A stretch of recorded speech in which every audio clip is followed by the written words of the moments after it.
నమస్తే ఫ్రెండ్స్, నేను మీ Shravani Harsha. Welcome back to our channel. ఇవాళ మన కథ పెళ్ళైన వెంటనే తన కొడుకుని తన నుంచి దూరం చేసిన కోడలికి అత్తగారు రాసిన ఉత్తరం.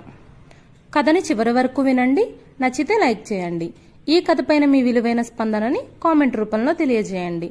కొత్తవారు ఎవరైనా చూస్తున్నట్లయితే మన ఛానల్ని సబ్స్క్రైబ్ చేసుకోండి. ఇక కథలోకి వెళితే, అంగరంగ వైభవంగా వసుంధర రామ్ల పెళ్లి జరుగుతుంది. వీరిది ప్రేమ పెళ్లి. పెళ్లిలో ఆడపిల్ల వాళ్ళకి మర్యాదలు తక్కువయ్యాయని ఆడపిల్ల వాళ్లు గుసగుసలాడుకోవడం పెళ్లి కూతురు వసుంధర చెవిని పడింది.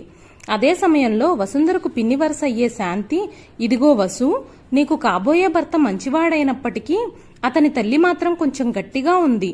రామ్ని చూడు, ఎంతసేపు తల్లి కొంగు పట్టుకుని తిరుగుతున్నాడు. పెళ్లి కూతురైన నిన్ను కనీసం పట్టించుకోవడం లేదు. ఇలా అయితే రేపు మీ సంసారం ఎలా ఉంటుందో ఏమో అంది నిష్ఠూరంగా.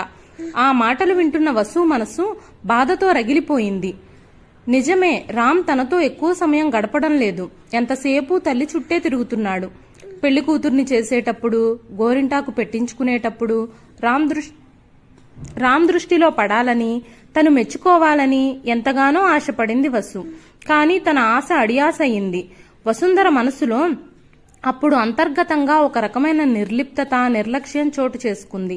సుమారు పెళ్లి కుదిరినప్పటి నుంచి దాదాపుగా 2 నెలలుగా ఇదే తంతు. వసుంధరకు మనసు స్టవ్ మీద ఉడికే అన్నంలా కుతకుతలాడిపోతుంది. ఇక పెళ్లి పట్టు చీర దగ్గర కూడా ఇదే గొడవ. ఇవన్నీ చిన్న చిన్న విషయాలు అయినా చాలా పెద్ద ప్రభావాన్ని చూపిస్తాయి. పెళ్లి తర్వాత వసుంధర వాళ్ళ అమ్మా నాన్నలకు దూరంగా రామ్ని తీసుకెళ్లిపోయింది. పెళ్లి తర్వాత మొదట్లో వాళ్ళ అత్తగారి ఊరు ఒక్కసారి వెళ్లడమే. తర్వాత ఆ వైపు కన్నెత్తి కూడా చూడలేదు వసుంధర. రామ్ని కూడా వాళ్ళ అమ్మా నాన్న దగ్గరకు వెళ్లనీయలేదు. పండగల సమయంలో రామ్ ఒకసారి వెళ్ళొచ్చినందుకు పెద్ద గొడవే చేసింది వసుంధర. ఇక తీరిక దొరకని ఉద్యోగాలు, నిజానికి వసుంధరతో గొడవ పడ్డం రామ్కి కూడా చాలా ఇబ్బందిగా అనిపించినా వసుంధర గర్భం దాల్చడం, హైబీపీతో ఉండడం, డాక్టర్ సలహా వల్ల రామ్ కూడా వసుంధర చెప్పినట్టే నడుచుకునేవాడు. కానీ రామ్కు మనసు పొరల్లో తన తల్లి గుర్తొచ్చినప్పుడు తల్లి ప్రేమ మాధుర్యం తన హృదయాన్ని కరిగించేసి కనులను తడిపేసేది. రామ్ మనసు బాధతో ఉన్న విషయం తల్లి మనసు పసిగట్టింది. ఎంతో వేదనకు లోనైంది. కాలం గడిచింది. పోస్ట్ మ్యాన్ వచ్చి పోస్ట్ అని అనగానే వసుంధర చాలా ఆశ్చర్యానికి లోనైంది. ఈ కాలంలో ఈ పోస్ట్ ఎక్కడి నుంచి వచ్చింది అని అడ్రస్ చూసింది. అది తన అత్తగారి దగ్గర నుంచి అనగానే ఆశ్చర్యపోయింది. తన చంటి బిడ్డ నిద్రపోగానే మెల్లగా లెటర్ ఓపెన్ చేసి చదవడం మొదలుపెట్టింది. ప్రియమైన వసుంధరకు దీవించి వ్రాయునది. నేను క్షేమం, మీరు క్షేమంగా ఉన్నారని, ఉండాలని ఆ దేవుణ్ణి మనస్ఫూర్తిగా కోరుకుంటున్నాను. మొబైల్ టెక్నాలజీ పెరిగిపోయినా నేను ఈ ఉత్తరం రాస్తున్నాను. లెటర్ను శాంతం చదువు, కోపంతో చదవడం ఆపకు. నీకు కొన్ని విషయాలు తెలియాలి, చెప్పాల్సిన బాధ్యత కూడా నాకుంది. నా పెళ్లైన కొత్తలో మాది ఉమ్మడి కుటుంబం. అప్పటికి మా ఊరిలో చదువుకున్న అమ్మాయిని నేనొక్కదాన్నే. అత్తగారు, మామగారు, 2 బావగారులు, 2 తోడికోడళ్లు, ఇంకా పెళ్లి కాని 3 మరుదులతో ఇల్లంతా పండగ వాతావరణంలా ఉండేది. ఇంట్లో పాడి పశువులు, పొలాలు, పంటలు పండిస్తూ క్షణం తీరిక లేకుండా, డబ్బుకు కొదువ లేకుండా ఉండేది. అదేంటో పెళ్లైన 6 ఏళ్లకు కూడా నాకు పిల్లలు పుట్టలేదు.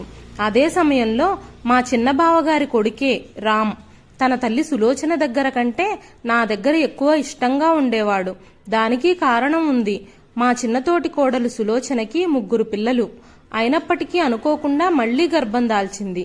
మా కుటుంబం మా చిన్నతోడి కోడలికి ఇంకా పిల్లలు వద్దు అనే ఉద్దేశంలో ఉన్నారు. అప్పుడే నాకు ఒక ఆలోచన వచ్చింది. ఎలాగోలా ఆ బిడ్డను కని నాకిచ్చేయమని సులోచనను అడిగాను.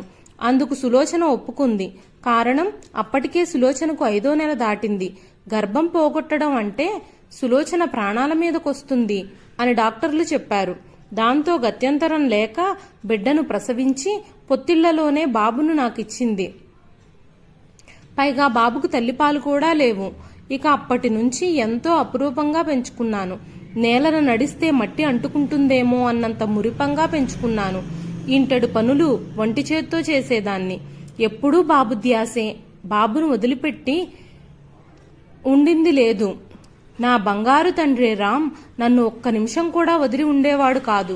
ముద్దు ముద్దు మాటలతో, చిలిపి చేష్టలతో, ఎంతో అమాయకంగా, మరెంతో ప్రేమగా నా చుట్టూ తిరుగుతూ నన్నల్లుకున్న ప్రేమ పూల తోటలా అంటిపెట్టుకుని ఉండేవాడు.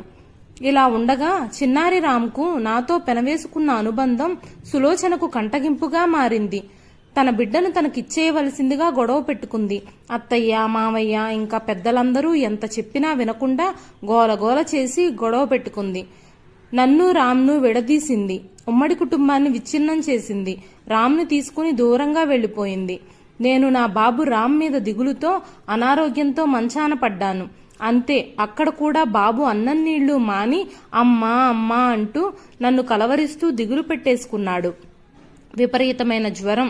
సులోచన బాబుని దగ్గరకు తీసుకుందామన్నా సులోచన దగ్గరికి వెళ్ళడు. అమ్మా అమ్మా అంటూ కలవరింతలు. స్పృహలో లేడు. అప్పటికప్పుడు బాబుని నా దగ్గరకు తీసుకొచ్చి వదిలిపెట్టారు. నన్ను చూడగానే ఏడుస్తూ నన్ను చుట్టేశాడు. ఒకటే ఏడుపు, అమ్మా నన్ను వదిలి వెళ్లకు అంటూ ఒకటే బాధపడుతున్నాడు. నా మనసు ద్రవించిపోయింది. నా చిట్టి తండ్రి తిరిగి నా దగ్గరకు వచ్చేశాడు. ఈసారి సులోచన ఆస్తిలో సగం వాటా రాయించుకొని బాబును శాశ్వతంగా మాకు వదిలేసింది. ఆస్తి పోయినా బాబు చాలు అనుకున్నాం. తర్వాత ఎవరి కుటుంబాల్లో వాళ్ళు బిజీ అయిపోయాం. రామ్ని స్కూలుకి పంపడం, మధ్యాహ్నం వెళ్లి భోజనం తినిపించడం, సాయంకాలం స్కూల్ నుంచి ఇంటికి తీసుకురావడమే కాక వాడి ముద్దు మాటలు, వాడి అల్లరి, వాడితో అనుబంధం పిల్లలు లేని నాకు మధురమైన మాతృ అనుభూతినిచ్చింది. ఎంతలా అంటే ఈ జన్మకిది చాలు అనిపించేంతగా. నా బిడ్డ అంటే నాకు పంచ ప్రాణాలు. మీ పెళ్లి జరిగిన తర్వాత 2 సంవత్సరాలకు గాను నా బిడ్డ కేవలం 2 సార్లు మాత్రమే ఈ ఊరికి వచ్చాడు. అది కూడా ఒంటరిగా. వసు, నువ్వు కోపగించుకోకు.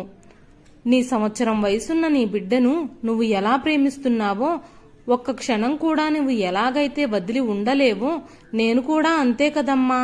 మావి ముసలి ప్రాణాలు. మా ప్రాణం అంతా మా బిడ్డ రామ్ చుట్టే ఉంటుంది.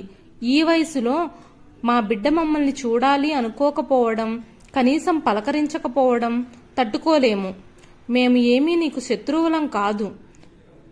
నిష్కారణంగా రామ్ను మాతో కలవనీయకుండా చేస్తున్నావు తల్లి. ఇది నీకు న్యాయం కాదు. వసు, నిన్నగాక మొన్న పుట్టిన నీ చంటి బిడ్డను వదిలి నువ్వు ఉండలేవు. మరి ఇన్నేళ్లు నా బిడ్డే లోకంగా పెరిగిన నేను నా బిడ్డను వదిలి ఎలా బ్రతకగలననుకుంటున్నావు? మేము చేసిన తప్పేమిటి? వాడికి తల్లి తండ్రి అవ్వడమా? అయినా మమ్మల్ని విడదీసే హక్కు నీకెక్కడ ఉంది? ఓ తల్లి బిడ్డను వేరు చేసే హక్కు ఎవ్వరికీ లేదు. నువ్వు ఒకసారి ఆలోచించు. రామ్ నిన్ను ప్రేమించాను, పెళ్లి చేసుకుంటాను అన్నప్పుడు నేను కానీ మీ మామయ్య గారు కానీ పల్లెత్తు మాట అనలేదు. నా బిడ్డ నిన్ను ఎంతో ప్రేమించాడు. నువ్వు లేకుండా బ్రతకలేను అన్నాడు. మాకు వాడి సంతోషం ముఖ్యం. అందుకే మీ పెద్దల్ని కూడా ఒప్పించి పెళ్లి చేశాం. పెళ్లిలో జరిగిన ఏదో చిన్న పొరపాటును మనసులో పెట్టుకుని నన్ను నా బిడ్డను వేరు చేసి సాధిస్తున్నావు. ఇది కరెక్టేనా? దూరం చేయాలంటే చిన్న చిన్న మాటలతో అపార్థాలు సృష్టించి ఎంతటి బంధాన్నైనా తుంచవచ్చు. ఇప్పుడు నువ్వు చేసింది కూడా అదే. నిన్ను వేడుకుంటున్నాను, నాకు నా బిడ్డ కావాలి. నీకు మేం నచ్చకపోతే మా మొహాలు చూడకు, నిన్నిబ్బంది పెట్టాం. కానీ 2 నెలలకు ఒకసారి మా రామ్ను మా దగ్గరకు పంపు. కళ్ళారా చూసుకుంటాం. కరువు తీరా మా ప్రేమను మా బిడ్డకు పంచుతాం.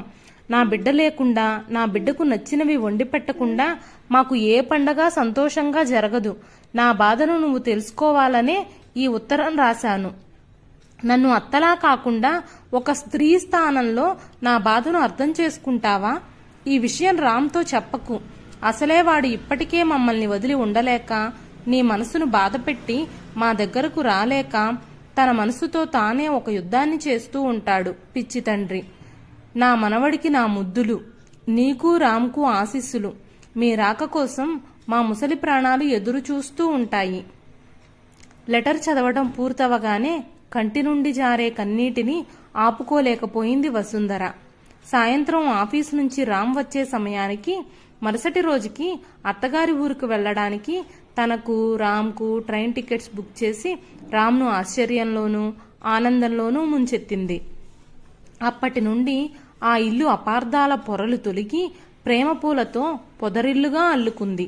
ఇదండి ఈరోజు కథ. ఈ కథ పేరు అత్తమ్మ. ఈ కథ నచ్చితే లైక్ చేయండి. ఈ కథ పైన మీ విలువైన స్పందనని కామెంట్ రూపంలో తెలియజేయండి. Thank you for watching.